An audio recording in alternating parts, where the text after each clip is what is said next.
¿Qué tal, trimaníacos? Bienvenidos, bienvenidas. Estamos en un mundo de la información, de la sobresaturación incluso, y sobre todo en conceptos de entrenamiento y fisiología, con muchísimo contenido que a veces cuesta de entender qué es lo correcto y lo que no, incluso un lenguaje bastante complicado. Para poner solución a las zonas de entrenamiento, para entenderlas, para sacarle provecho al concepto, hemos traído de nuevo aquí al podcast de Triano en Vena a alguien que habla claro y alto, Eneko Llanos. Vamos a desgranar con él qué son las zonas de entrenamiento, cómo trabajarlas, por qué es un concepto tan importante, pero eso sí, en un lenguaje que tú y yo vamos a entender. Quédate, que arrancamos.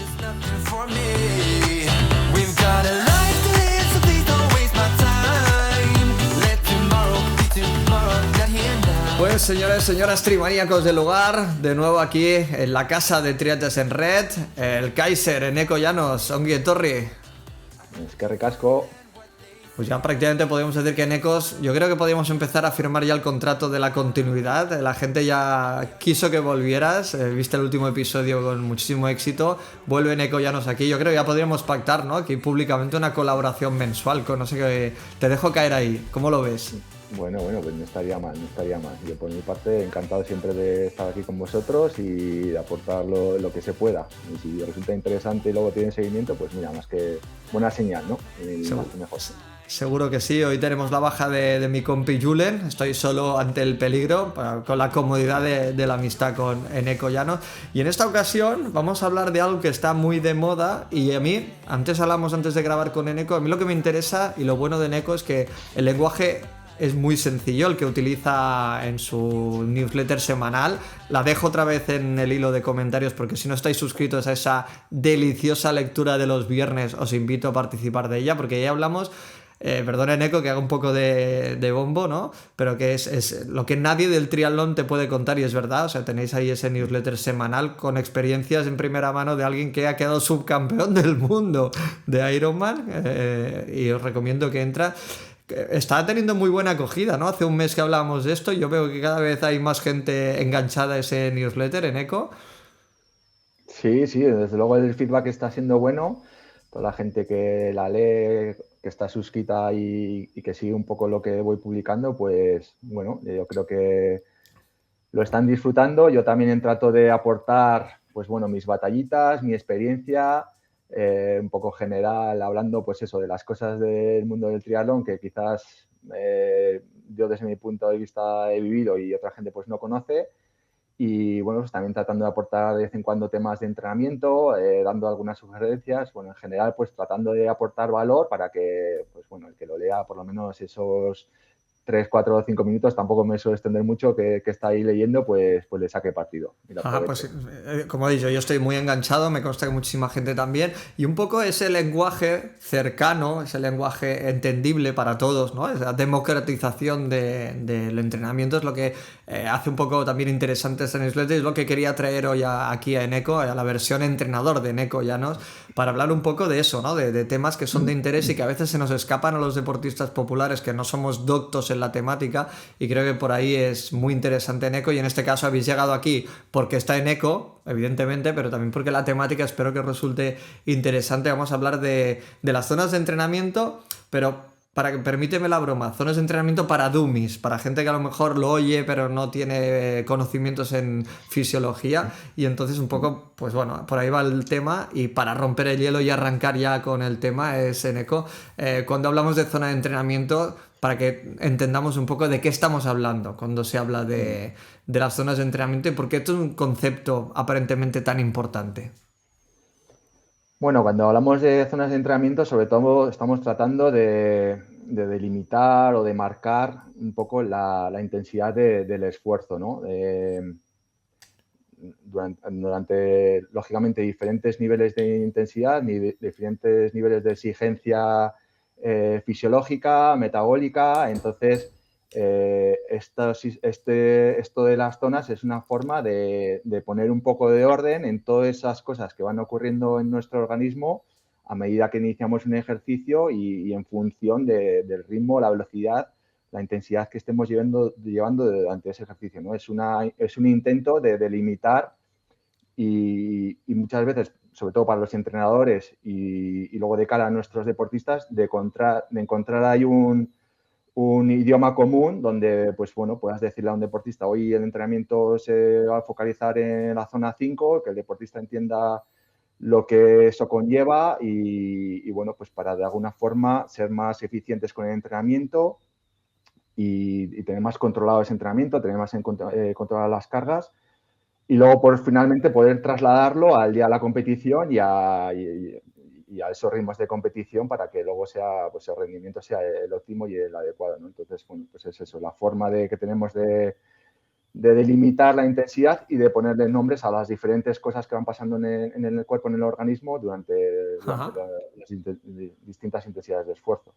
Me ha parecido interesante, es lo que decía, me encanta Eneco porque lo deja todo claro, o sea, no es un lenguaje especialmente técnico, pero es entendible, si lo he entendido yo, entiendo que la mayoría de gente lo ha hecho, y lo que me ha gustado mucho de este discurso es que al margen de lo que hablemos ahora fisiológicamente, me ha gustado mucho, ¿no? Es como el idioma para que el entrenador y el pupilo se entiendan, ¿no? Y eso es un apunte que me ha gustado mucho de ese discurso, es decir, al final... ahora hablaremos de cómo se delimitan estas zonas, pero ese trabajo, ¿no? del entrenador, ¿no? Que siempre hemos hablado de la importancia de trabajar con un entrenador. Y Eneco, perdóname el paréntesis, y como siempre vamos a decir aquí, que aquí vamos a hablar en términos generales de lo que es la zona 5, pero fijaos lo que ha dicho Eneco, para que tu entrenador y tú os entendáis, porque es probable que si entrenas con Eneco, todo de que las zonas pueden ser muy similares, otro entrenador las delimite de otra manera, porque no hay un concepto básico. Por tanto, lo que digamos aquí, tomadlo como algo general y ante la duda con vuestro entrenador, y si no tenéis entrenador, contratáis a uno, que debéis hacerlo absolutamente ya. Dicho esto, este dato de las zonas no solo es importante para los deportistas de élite, que quede claro, ¿no? Esto es muy importante también para el popular. Sí. Sí, hombre, cobra más importancia quizás en el deportista de élite o el de alto rendimiento, pues porque lógicamente ahí vas un poco más al límite, ya vas a exprimir la capacidad del deportista al máximo, entonces pues ahí quizás hay que jugar más fino, hay que hilar más fino con todas las sesiones de entrenamiento, con todos los intervalos que se prescriben, ¿no? Pero también es importante para el triatleta popular, pues para que a lo largo de la temporada pues se puedan ir desarrollando y trabajando los diferentes contenidos del entrenamiento, que el deportista entienda la fase de la temporada en la que está y el tipo de trabajo que conviene hacer.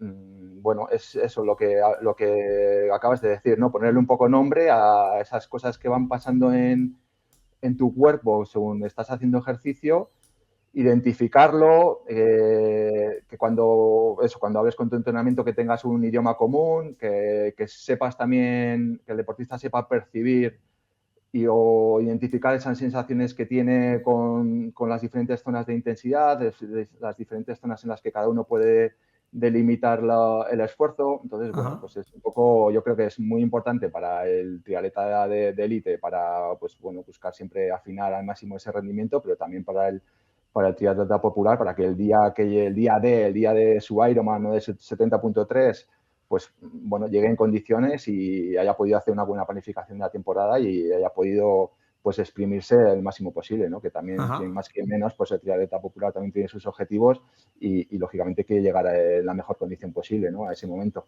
O sea, además queremos llegar a las mejores condiciones toda la temporada. Queremos hacer el mejor 10K en invierno, la mejor media maratón en primavera, el mejor triatlón. Vamos, la exigencia del triatleta, ya lo sabes tú, y sobre todo el popular casi peor que el élite es máxima. Dicho esto, o sea, y evidentemente cada maestrillo tiene su librillo, pero vamos a hablar de esas zonas, ¿no? Has mencionado zona 5. Ahora la verdad es que es un poco, estamos en una época de que hay mucha información, tal vez demasiada información y no toda es válida. Entonces vamos a poner un poco en contexto de cómo delimitamos esas zonas y luego un poco definir cada una, si te parece. Pero vamos, en principio, ¿cuál es el test o cómo evalúas tú en tus deportistas ese rango de zonas, Eneco? Sí, luego también lo has mencionado tú antes, ¿no? Luego cada entrenador o cada corriente o cada sistema puede tener su propia forma de llamar esas zonas, ¿no? Yo creo que se parte todo de ese sistema de tres zonas principal, que sería zona 1, zona 2, zona 3, que la zona 1 pues sería todo lo que está por debajo del primer umbral, la zona 2 sería la zona intermedia entre el primer y el segundo umbral y luego la zona 3 ya sería por encima de de ese segundo umbral. Eso yo creo que es más o menos la clasificación clásica que se ha utilizado generalmente pues, en el mundo de la fisiología deportiva, del rendimiento deportivo. Lo que pasa es que pues, ha ido evolucionando y se han ido creando otros sistemas, otras formas de delimitar la zona. Yo personalmente utilizo utilizo un sistema de 6 zonas, porque me parece que, bueno, pues delimita un poco más claro para el deportista y más sencillo para el deportista lo que se pide, el tipo de trabajo que se pide en cada zona. Pero luego hay gente que por ejemplo, hay gente que lo delimita, que lo llama de otra forma, que lo llama en vez de zona, lo llama R1, R2, R+. Hay gente que se inventa su propio nombre para llamarle a las cosas y bueno, pues, pero básicamente es esos 2 grandes hitos que hay a nivel fisiológico metabólico durante la curva del esfuerzo, que es el primer umbral y el segundo umbral, pues todo ese abanico de posibilidades que hay, pues ponerle un nombre, ¿no? Entonces, pues bueno, yo me decanté por este sistema de 6 zonas porque creo que es bastante intuitivo. Incluso si catalogas el nivel de esfuerzo del 1 al 6, pues ya sabes que 1 es un esfuerzo muy ligero, 6 es un esfuerzo muy máximo y simplemente con ese abanico que hay de percepción de esfuerzo, pues también puedes prescribir fácilmente un entrenamiento a un deportista. ¿Pero utilizas algún test concreto? Es decir, en plan, igual que tenemos el test de vatios o más o menos esas zonas las delimitas de la suma de todos los datos que vas obteniendo de tu deportista. Depende del contexto, depende del deportista. Sí que, bueno, pues me gusta, si no tengo, eso lo hablaba en una newsletter, ¿no? Ahí, hoy en día decías que teníamos mucha información, quizás demasiada, estoy de acuerdo con eso, pero hoy en día con todas las herramientas que tenemos, si el deportista ha sido un poco cuidadoso a la hora de adquirir datos, si se ha preocupado de que pues, el potenciómetro le mida bien, que haya registrado la frecuencia cardíaca con una cinta de pecho. Bueno, siempre que hay alguien que pone un poco de mimo en esa adquisición de datos y tiene una base de datos amplia, pues por ejemplo, yo trabajo con una plataforma que se llama Training Peaks. En Training Peaks, alguien que lleva 3, 4 años entrenando de esa manera, que ha ido acumulando información de todos esos entrenamientos, pues es relativamente fácil que tú cuando coges a ese atleta, pues puedas saber en qué ritmo se mueven, cuál puede ser su frecuencia cardíaca de umbral, cuáles pueden ser sus vatios de su famoso FTP. Bueno, tienes una orientación muy clara, ¿no? de las diferentes zonas, de los diferentes ritmos, intensidades que puedes trabajar con ese deportista. Pero en así todo hay veces que necesitas más información, pues entonces tienes ya que recurrir o bien a una prueba de esfuerzo que realmente sea lo ideal, hacer una prueba de esfuerzo bien con lactatos, con gases, que nos va a aportar la información más directa, con sus peros, con sus cosas también, porque son pruebas en laboratorio, en un entorno muy controlado, en un ciclómetro que muchas veces no sabes qué potencia te está dando, en un tapiz que tampoco sabes realmente luego esa velocidad a qué equivale en el asfalto o en la calle. Y luego pues están los test caseros, que son los que yo suelo utilizar, pues porque son test ya de campo, por así decirlo, y bueno, un poco conjugando la información que sacas de esos test y la información que puedes ir acumulando de ese atleta a lo largo del tiempo, pues ya puedes llegar a determinar más claramente lo que son esas diferentes zonas y esas diferentes intensidades de entrenamiento, ¿no? Entonces, pues bueno, yo en natación suelo utilizar un test de entre 8, 10, 12 series de 100. Luego de ahí, pues un poco con la experiencia que tengo, los datos que tenemos, pues puedo sacar una velocidad aproximada, estimada de umbral de ese deportista. En bici, el famoso test de FTP de los 20 minutos, que yo creo que es el más generalizado, el más utilizado por su sencillez. También se pueden hacer test de 5 minutos, se pueden combinar diferentes tests.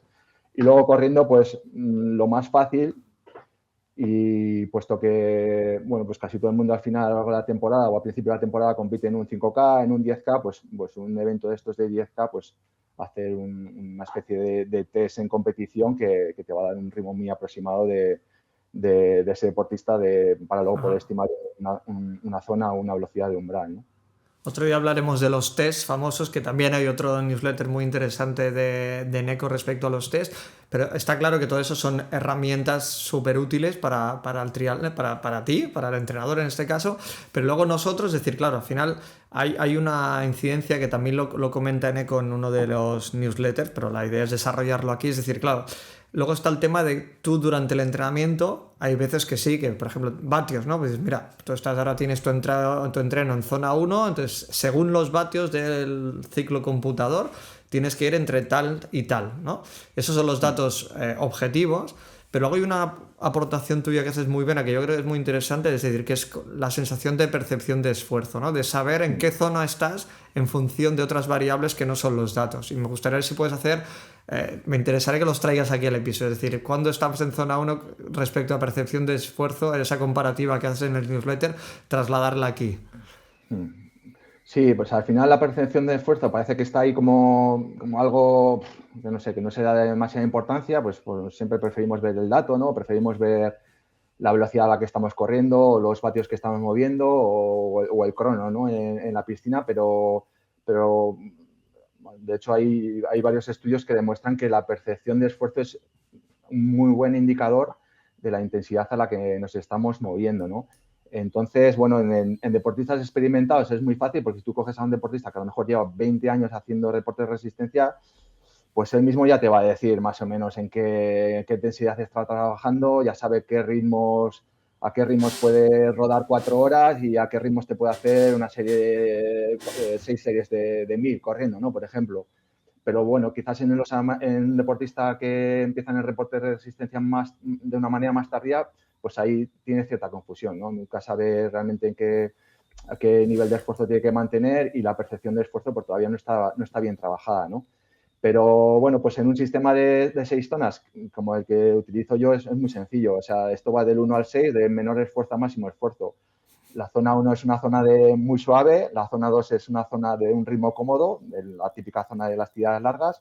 La zona 3 ya es un ritmo medio, que puede estar más cercano al ritmo que podamos luego mantener en un 70.3, por ejemplo. La zona 4 ya es una zona de un esfuerzo duro, bueno, un ritmo de un 10.000 o el ritmo de una contrarreloj en bici de 20, 30 o 40 kilómetros. La zona 5 ya es la zona de consumo de oxígeno máximo, en la que ya empiezas a jadear, o sea, ya hay poca conversación, y yo la zona 6 la dejo ya para esfuerzos muy cortos, explosivos, velocidad, sprints y un poco de trabajo de coordinación neuromuscular. Hay un test muy fácil que es otra forma también de delimitar las diferentes zonas, que es el test del habla, ¿no? O sea, tú cuando vas en zona 1, pues estás hablando con tu colega de entrenamiento y le puedes contar la Biblia en verso, ¿no? La zona 2 ya es una zona en la que sí que puedes seguir hablando, pero bueno, de vez en cuando tienes que parar un poco a tomar el aire. En la zona 3 ya te cuesta un poco empezar a hilar frases largas. En la zona 4 ya hablas, pero con frases relativamente cortas. En la zona 5 ya respondes sí o no, no puedes hablar mucho más. Y en la zona 6, pues realmente ya no tiene mucho sentido utilizar este sistema, porque bueno, pues van a ser esfuerzos muy cortos de velocidad en los que lógicamente no te vas a parar a hablar. Claro, esta es muy buena también para compararte cómo está respecto a tu compañero. Es decir, si tú vas ahogado y el compañero va alargando la Biblia, evidentemente te va a pasar la mano por la cara al finde, sí o sí. También es interesante, ¿no? En plan, y también luego es eso, ¿no? De intentar esconder tus cartas e intentar disimular. Dicho esto, lo que sí que creo que ha quedado claro del discurso de Neko es que las zonas no son números fijos, y que incluso entiendo que sí que es cierto que has hablado que en el élite lo tiene más delimitado, pero sí que es cierto que el élite evidentemente hay momentos, ¿eh? No es el mismo en Ecollanos élite antes de la llegada de los peques que en Ecollanos cuando llegan los peques. Todos son variables que influyen un poco, ¿no? Pero un élite, no sé, Christian Blumenfeld, por poner ahora en la élite de la élite, o Wild o esta gente, entrenan, comen, descansan, poco más. Entonces sí que es cierto que los datos van a estar ahí, más o menos 2%. En el tema de los populares, un mal día en el trabajo, los peques que no han dormido, hay tantas variables que al final es muy posible, pregunto, que esos 150 vatios que en un día normal sería zona 1 o zona 2, en un día jodido, que los tenemos, sea una zona 2-3. Sí, es posible, claro. Encima de los vatios nos están midiendo un poco la carga externa, ¿no? No nos están dando la carga interna, que a lo mejor nos lo daría la frecuencia cardíaca o la propia percepción de esfuerzo, ¿no? Entonces, lo que dices tú, ¿no? Esto son zonas estimadas, e incluso ni siquiera los umbrales son unas zonas fijas, ¿no? Dependiendo el nivel de fatiga que tengas, la carga de glucógeno que tengas, un mal día en el trabajo, un mal día en tu vida personal, todo ese estrés, todo eso te afecta. Entonces, de ahí también que cobre tanta importancia la percepción de esfuerzo y saber identificar nuestras sensaciones, ¿no? Entonces, hay días que a lo mejor tu entrenador te está marcando un entrenamiento a unas intensidades o unos ritmos a los que tú ya ves que no vas a poder llegar, pero sin embargo la percepción de esfuerzo sí puede ser que estés trabajando, haciendo ese tipo de trabajo o marcando ese tipo de intensidad.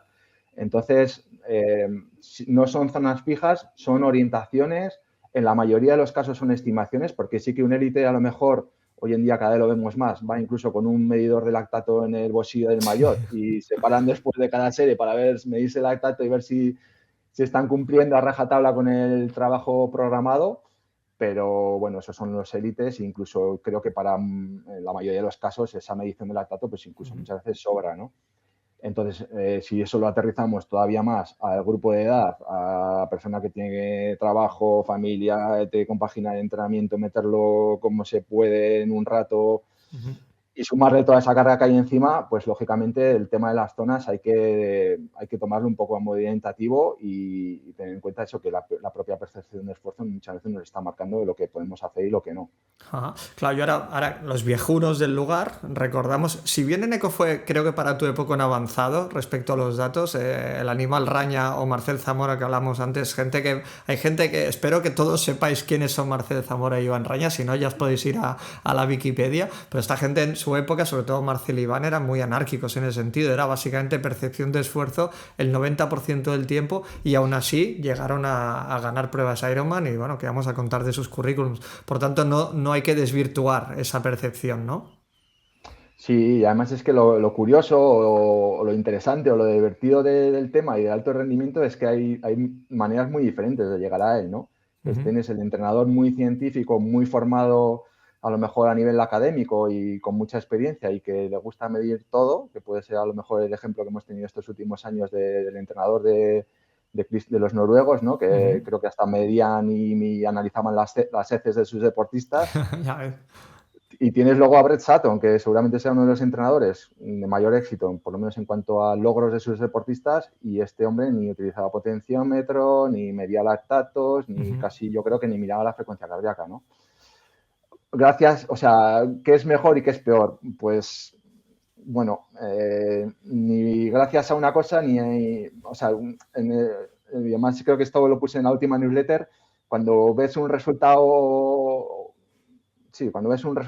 piensas, bueno, este resultado ha sido gracias al entrenamiento, a la intervención que hemos hecho con este deportista o a pesar de lo que hemos hecho con este deportista, ¿no? O sea, yo creo que es un poco lo bonito del alto rendimiento, que sí que podemos tener una idea y una orientación y de alguna manera tratar de basarlo lo máximo posible en ciencia, pero la ciencia del deporte pues también tiene sus particularidades y sus dificultades y lo dicho, que muchas veces no puedes pensar que estás haciendo todo bien y aplicando todo lo que toca, pero no sale el entrenamiento, no sale luego el rendimiento el día de la prueba y al revés. Hay otras veces que a lo mejor llevas una programación más anárquica y sale el resultado, ¿no? Entonces, estamos trabajando con organismos, con seres complejos que somos los seres humanos, no solo a nivel fisiológico, sino también a nivel mental, a nivel de todas esas cargas externas que has mencionado.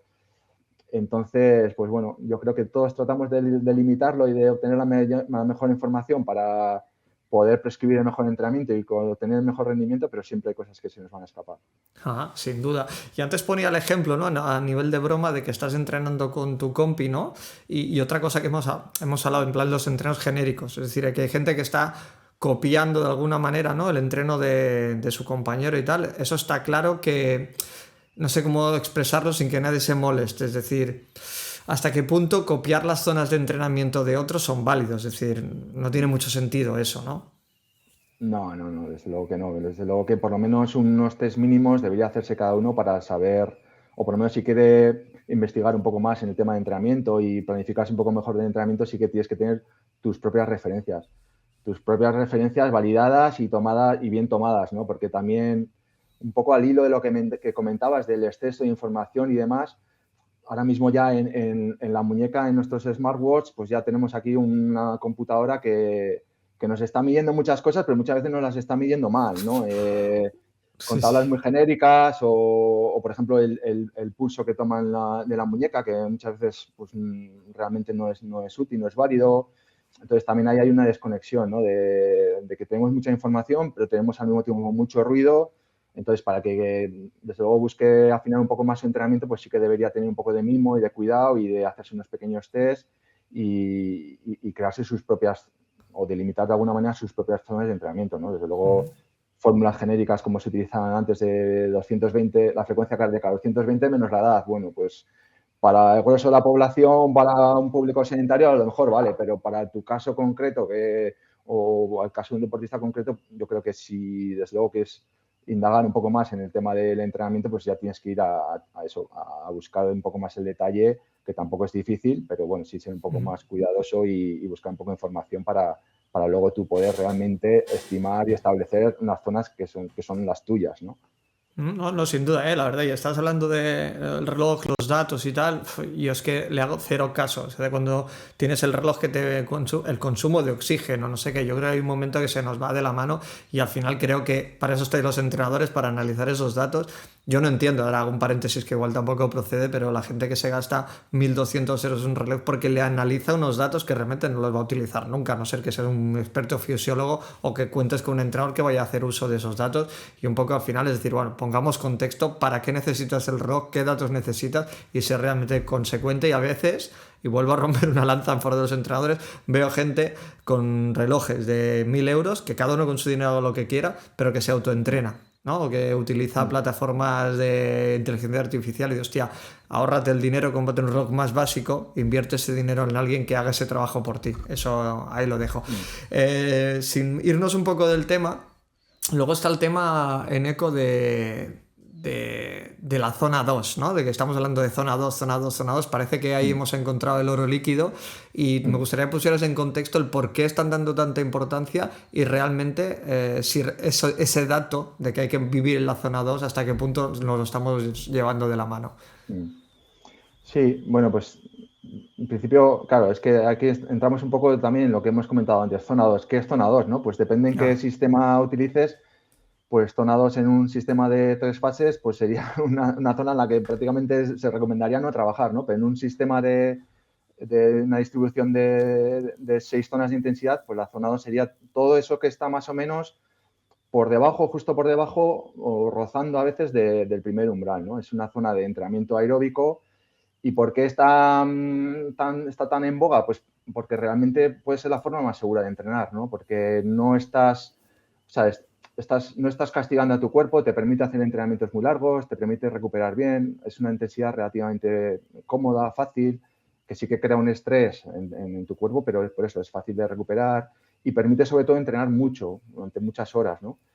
Pero también luego eso hay que aterrizarlo un poco al día a día de cada uno, ¿no? Porque estos modelos o esta idea del entrenamiento polarizado, de entrenar mucho en zona 2 con algo de intensidad y tal, se extrapola muchas veces del entrenamiento del deportista profesional, del deportista de élite, que a lo mejor está entrenando 20, 25, 30 horas a la semana.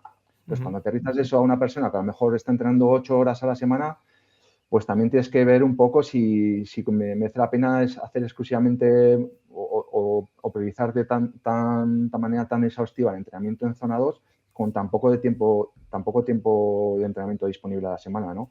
Entonces, un poco está en boga el entrenamiento en zona 2 porque yo creo que es la forma más fácil y más segura si quieres acumular mucho volumen de entrenamiento y seguramente para alguien que empieza, pues es donde tiene que pasar el mayor tiempo de la intensidad a la que tiene que pasar más tiempo entrenando. Pero para alguien que ya tiene un bagaje o que lleva ya 15, 20 años de entrenamiento de resistencia, que ya tiene una base aeróbica muy buena, pues a lo mejor para ese tipo de personas sí que conviene trabajar otras intensidades, ¿no? Que le vayan a dar un plus y que a lo mejor esa zona 2, pues a esa persona ya no le supone un estímulo suficiente como para seguir mejorando y progresando, ¿no?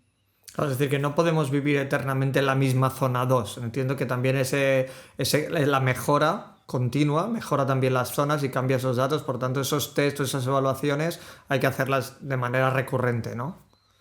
Sí, sí, eso es. Pues un poco ir cada uno, o bueno, sí, para por lo menos los que no disponen de un entrenador o no quieran tenerlo, pues sí que ir un poco analizando esos datos, ver tú en esa zona 2 a qué ritmos te estás moviendo, si estás mejorando, si estás siendo más eficiente. Bueno, son indicadores que, bueno, si desde luego quieres seguir progresando, pues tienes que mirar, ¿no? Pero bueno, pues sí que el entrenamiento en zona 2, sobre todo, viene un poco derivado por lo que te digo, ¿no? Por la gente que entrena mucho, lógicamente, si entrenas 30 horas a la semana, la mayor parte del tiempo, el porcentaje mayor, lo vas a pasar en zona 2, porque no puedes estar todos los días machacándote haciendo trabajo de alta intensidad, ¿no? El error puede ser el extrapolar esa distribución de la intensidad de entrenamiento pues eso, de alguien que entrena 20, 25, 30 horas a alguien que está entrenando 6, 8 o 10 horas a la semana, ¿no? Entonces, Que ahí sería un es poco el donde deportista popular. O sea, al final, un poco lo que empezamos el episodio. O sea, este episodio no está hecho para élite. Los élite tienen sus entrenadores, cada uno está hecho para los populares, más o menos, que entrenamos unas 10 horas, vamos a suponer 8, 10, 12 horas, el más afortunado. En ese caso, ¿cómo repartirías tú las zonas en porcentaje? Sé que es muy difícil, ¿no?, acotar, porque hay momentos de la temporada, ¿no? Pero vamos a suponer ahora que estamos metiendo base, entiendo que esa zona 2 tiene más importancia, ¿no? Sí, hombre, eso sobre todo hay que tener un poco en cuenta el contexto del deportista, ¿no? Y que pues, todo va a depender de eso, de un poco del bagaje que tenga anteriormente, de dónde venga, de cuáles son sus objetivos. Hay gente que simplemente quiere salir a entrenar por disfrutar, pues entonces por ahí tampoco le vas a mandar un entrenamiento súper estructurado, ¿no?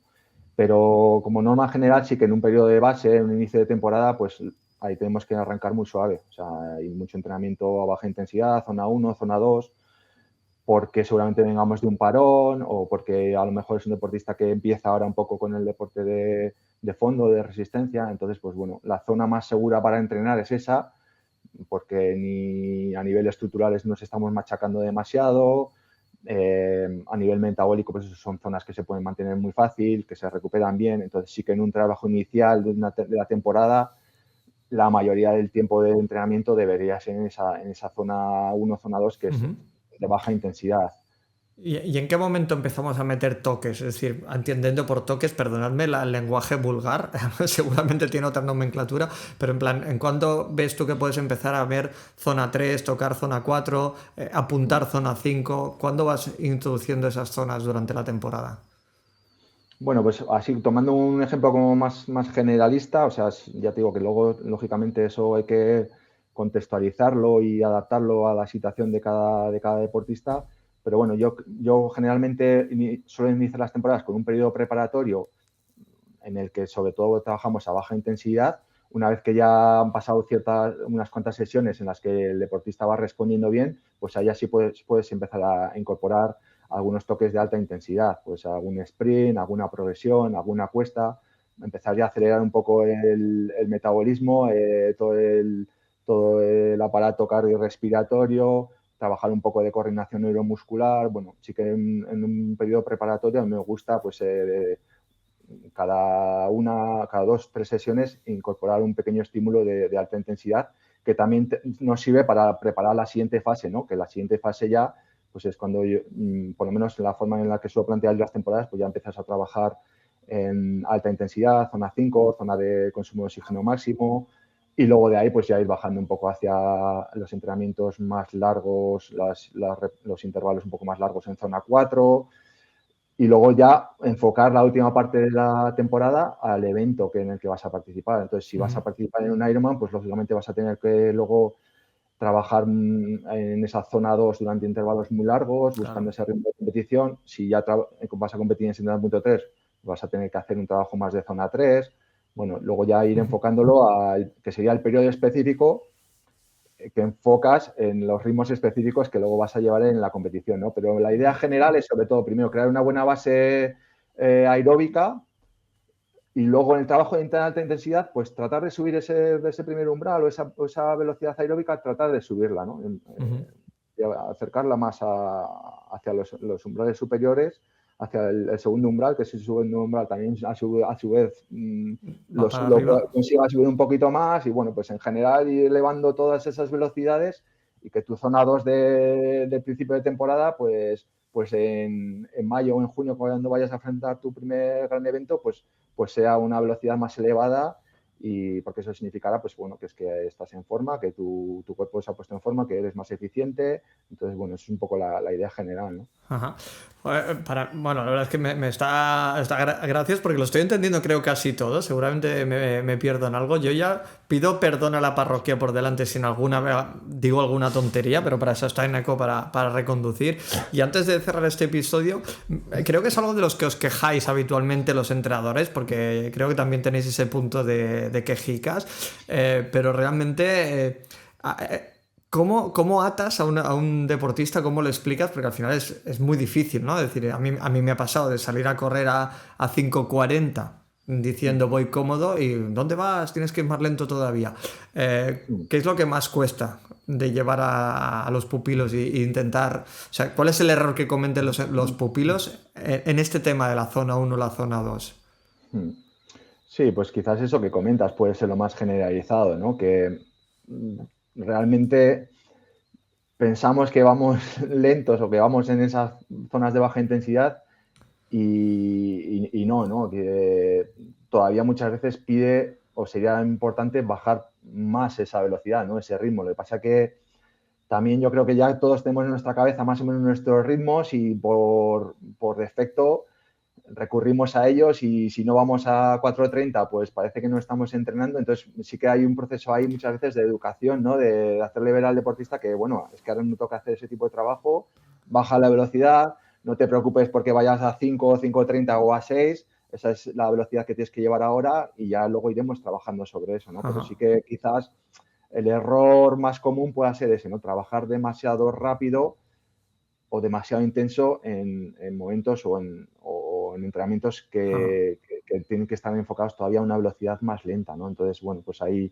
es donde tenemos que recurrir un poco a los datos, a ver esas gráficas de frecuencia cardíaca, de ver luego que esa carga interna, ¿no? Que realmente está soportando el cuerpo. Ajá.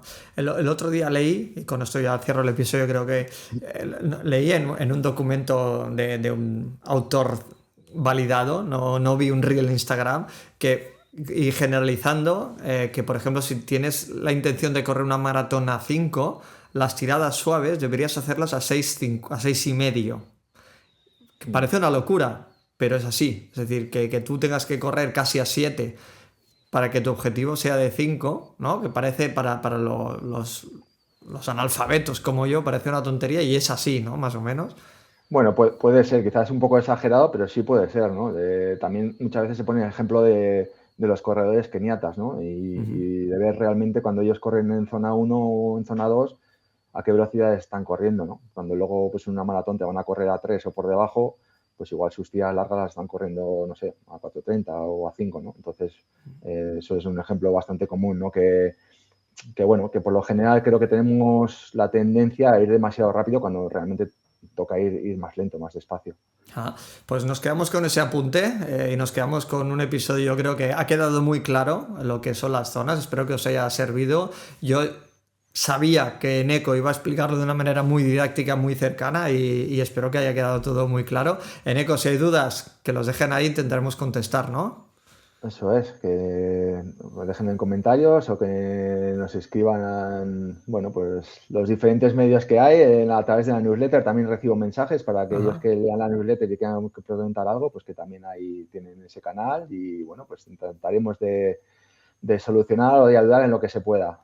Pues ya lo sabéis, insisto, en la descripción del vídeo, en el comentario fijado, vais a tener el enlace directo a esa newsletter del Kaiser de Eneco Llanos. Yo os la recomiendo porque es crema, o sea, es muy bueno. O sea, no hace falta que seas un experto fisiólogo, solo que te guste el deporte, el triatlón y conceptos básicos de entrenamiento como lo que hemos descubierto ahí. Lo tienes semanal y gratuitamente, especialmente para mi colectivo catalán. Es gratis, chicos. Apuntaos ahí al Substack de Eneco Llanos. Eneco, mil gracias una vez más por pasar por aquí, por tu casa. Bueno, gracias a vosotros, un placer. Chao. Agur. Pues hasta aquí este episodio con el Kaiser, con Eneco Llanos. Os prometí que lo ibais a entender, cortito y al pie, y las zonas de entrenamiento muy claras para saber cuándo, cómo y por qué hay que trabajar. Si te gusta este vídeo, dale like, compártelo con tus amigos. Si todavía no estás suscrito, ya estás tardando. Y como siempre, gracias por dejarnos traer el triatlón a vuestra casa. Un saludo, trimaníacos.